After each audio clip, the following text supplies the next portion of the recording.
আমাদের বাংলাদেশের মানুষগুলা কেমন জানি, ভালো হলেও সহ্য হয় না, খারাপ হলেও সহ্য হয় না। কেন বললাম এ কথাটা শোনেন।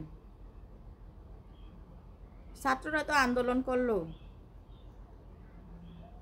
আমাদের সরকারকে খেদালো, মানলাম সে স্বৈরাচার ছিল, মানুষকে অত্যাচার করত। এখন আমাদের ডাক্তার ইউনূস সাহেব এসেছে, নতুন এক সরকার গঠন করেছে। ওনাকে তো সুযোগটা দেওয়ার দরকার দেশটাকে সুন্দর করে চালানোর জন্য। মানে আন্দোলনের পর আন্দোলন, আন্দোলনের পর আন্দোলন, দাবির পর দাবি, দাবির পর দাবি। এটা কেমন ধরনের কথা?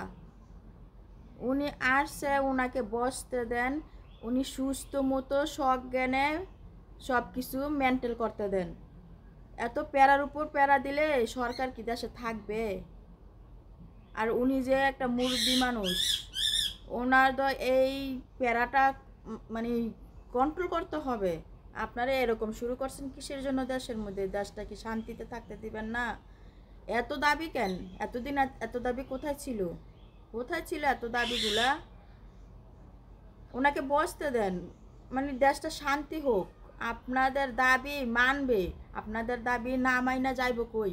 উনি তো আর চলে যাইতেছে না। ওনাকে বসে ওনাকে সুস্থ মতো সব কিছু নিজের কন্ট্রোলে করতে দেন।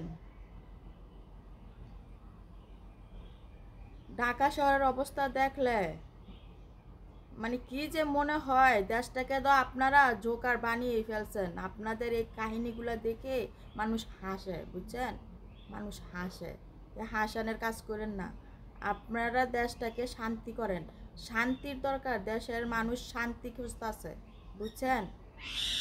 আর আপনাদের দাবিগুলা